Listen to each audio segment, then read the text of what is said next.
was not a defense at all. That's the most important thing to the prosecution. At Senator Sagisag, what are your thoughts on yung the picture painted dun sa nangyaring direct and cross-examination? Well, kung tutunghayan natin uli yung kaso ni Yusek Plato, yun nagkaroon ng desisyon ng 2007 at saka March 13, 2011. Doon, naparusahan si Yusek Plato dahil hindi ni-report yung business interest ng asawa. Kasi under the law, your spouse and then children under 18 and living with you, kailangan din reported yun, ang ginawa doon, kung nag-retire na siya, parang minultahan yata ng 6 na buwan at saka suspended ng 6 months. And I'd be happy with that. I mean, ito yung tinatawag na soft impeachment, censure. Kung maging censured justice siya, ganun yun, CJ, censured justice, Rene Corona. And we cannot have for long in government someone like him na nasabon dahil nagtago, kung yun ina-apply nila sa isang mababang opisyal na Yusek, i-apply din sa Chief Justice. Hindi naman sila dugong bugaw na above the law, lese majesty. Kaya yun, i-apply lang nila yung ginawa ng Korte Suprema. Dahil doon, ni-raise yung kailangan may internal review. All rejected by the Supreme Court. Lahat na ginagamit ng mga Kenkoy defenses ng defense ngayon, totally rejected. Hindi pwedeng in-entrust ko sa iba, hindi ko naintindihan yan. Kaya kung ano man yung in-apply nila, yun goose, i-apply dito sa Gander kay Chief Justice.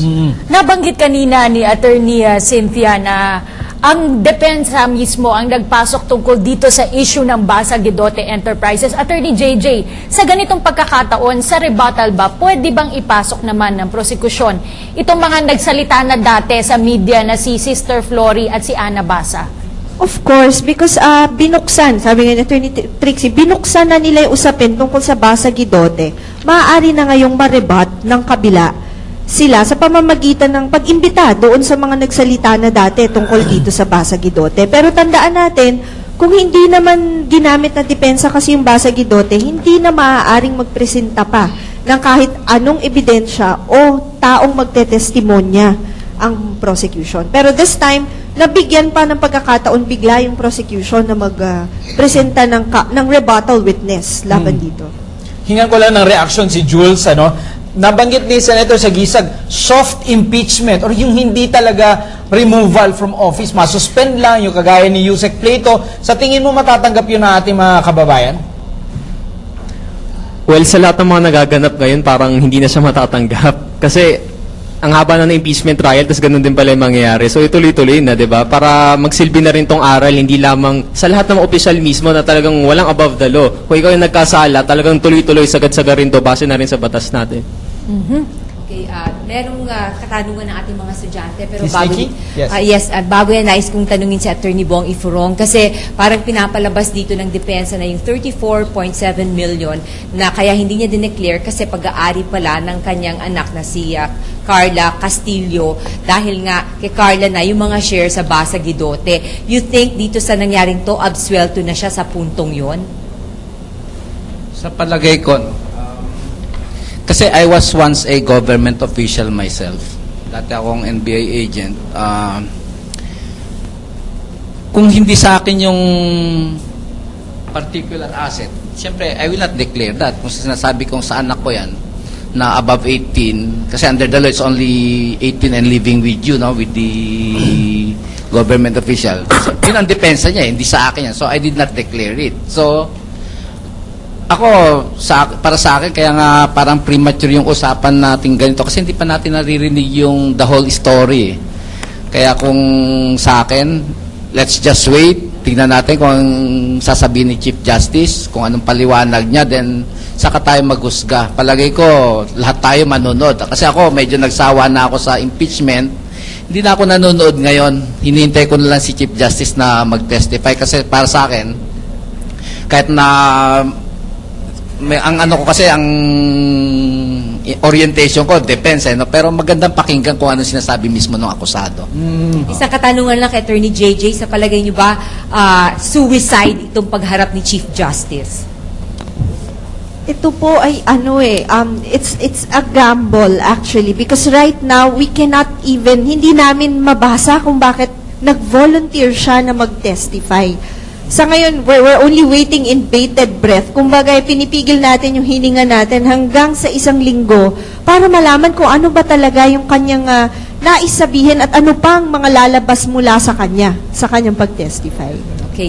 May katanungan si Melissa Tamayo mula sa University of the Philippines, Baguio. Melissa? For Attorney Cynthia po, tinatanong ko lang po kung handa po ba yung prosecution na ipagpatuloy po yung paglilitis kahit po umabot po ng 10 p.m. Siguro, kung si Senator Estrada nga, Senator Enrile willing ng 10 o'clock, siguro kami 11 o'clock. We've reached that point na kahit ano na mangyari dito, we are so prepared to really put up a very good fight sa defense. I think that's what's important. Nasimulan na rin yung medyo personal question, Nikki. Gusto ko itanong kay Attorney Zamonte. Dahil, sir, pakikwento nyo nga yung experience na on trial ka doon. May TV, maraming tao. Dahil napansin nung panahon na nag-cross-examination kayo kay Mayor Atienza, medyo tumaas yung boses nyo, nagkasagutan ng hindi. Mataas nga ang boses. Ano po ang feeling ng isang abogadong nagbibista doon sa harap ng ating taong bayan? Siguro si Karen alam din to yung adrenaline rush mo, andun So, alam mo yung puntong gusto mong abutin. So, gusto mo barrage of questions na yan it happens to be, apparently, napakatalino ni Mayor Atienza as a witness. So, gusto kong ratsahin. Kasi alam ko na yung gusto kong tumbukin Pero sabi ni presiding officer, don't be too jumpy, attorney. Alam mo, minsan, pag nandun ka na as a trial lawyer, which I have been for more than 30 years, andun yun Andun yung passion mo, andun yung talagang rush ng adrenaline mo pag nandun ka na. Ako, I will just share. Bago ako sumalang, and I've been waiting for this moment since March. Kasi March pa nakasabi na yung witness ko Sa totoo lang, nakakatakot. But because you're a lawyer, you've been doing this for such a long time, as soon as you are there, pag nag-umpisa na yung questions, wala na.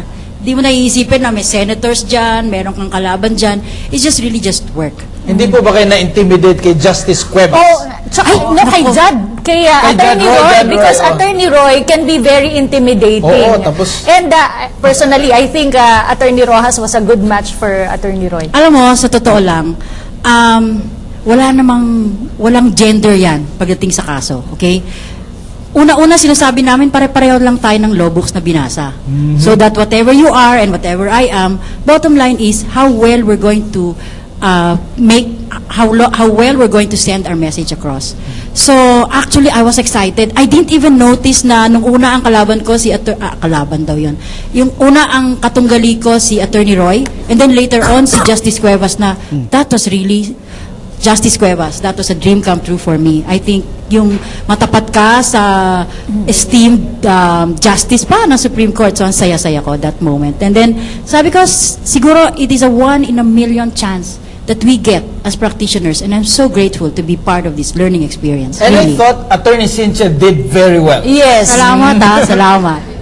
And personally nga yung tanong, kung willing silang mag-extend hanggang 10. Ikaw, Mark, willing ka ba? Well, tayo media, siyempre nandun pati si Attorney JJ, Attorney Trixie, at pati na yung buong staff, kailangan ihatid itong buong buo sa ating kababayan. Serbisyo Gusto ko publiko. Oo, kaya tanong natin kay Professor Xiao. Professor Xiao, yung coverage nito, yung paghahatid nitong buong kwentong ito sa ating taong bayan, paano ito maaalala ng sambayanan? Well, ilan lang talaga masasabi natin yung talagang nakatutok. No, ito yung mga medyo very interested dito. Many of them are law students, lawyers, some of academics, and a lot of yung mga tao. Tanggapin natin na ang maaalala talaga dito yung mga snippets, itong mga sound bites, itong mga kung minsan ay wacky moments with the Senate of Judges, no? Yun yung maaalala dito talaga. Pero again, yung ginagawa natin dito sa PTV, I think PTV is one of the few venues wherein na-explain ng mabuti in elaborate ways, and not just with legal experts but with different experts, no, itong nangyayaring impeachment trial. At dapat siguro some people are saying, ano ba naman to, may nanonood pa ba sa atin, di ba? Pero dapat ikarangal natin itong ginagawa natin dito sa PTV. At salute again, maraming salamat at binibigyan nyo kami dito ng pagkakataon as always, no? But PTV, saludo kami sa lahat ng ginagawa ninyo. Ayan, maraming salamat po, Senator Jao. At least meron naman nakakapansin dito sa ating pagtatrabaho ditong ginagawa araw-araw, lalo na pag merong live coverage sa Senate. Pero gusto kong malaman kay Jules, sabi nga ni Professor Xiao, maraming ang matatandaan dito in the future, no, yung mga snippets, yung mga sound bites. Ikaw dito sa mga pagpanood mo, ano ba yung mga maaalala mo dito sa impeachment trial na ito? Bukod dun sa muntikan, tinreten kami na muntikan kami masipa sa UP. Hindi po yun. Medyo Natakot ba talaga? ka ba? Sobrang natakot. Siyempre, sino bang hindi Traumatized ka ba? matatakot nun, di ba? Well, aside from that, siguro yung pinaka-exciting dito sa magaganap nga yung paglabas mismo ni Chief Justice. Nabanggit nga ni Sir kanina, malamang malalampasan niya ratings sa American Idol, sana. Na talagang makilahok lahat. Kasi ito na yung pagkakataon na pwedeng makita natin, mahuhugot na natin kung ano ba talaga yung totoo. Pero yun nga, sa pagkakataong yun, sana makita natin sa mga senator judges na walang pangyuyurak ng pagkatao dito. Talagang gusto lang natin makita yung katotohanan na mailabas mismo mula sa kanya. Attorney Trixie, nagsimula ang IBP na critical sa impeachment. At nangyari na nga yung impeachment at magpapasalamat kami na involved kayo actively dito sa coverage. Ano yung sa tingin yung pag-evolve ng impeachment and the coverage din? Well, of course, nag-umpisa yan na we were hard-pressed to justify even our participation. Kasi we were opposed to the impeachment to begin with, on the ground that the officers had first believed that the proceedings in the House were flawed, so seriously flawed that the jurisdiction of the Senate was called into question. However, that being, regardless of that, we participated in the proceedings in the Senate, believing also that medyo moot na rin yung proceedings in the House once the Senate had taken jurisdiction over the matter. Then it became our obligation to explain to the public kung ano yung nangyayari. Nagiging source din kami yung tinatanungan, ano ba talaga yung batas dito? At kung pagdating sa batas, kami willing and able to present both the case law at saka yung batas itself.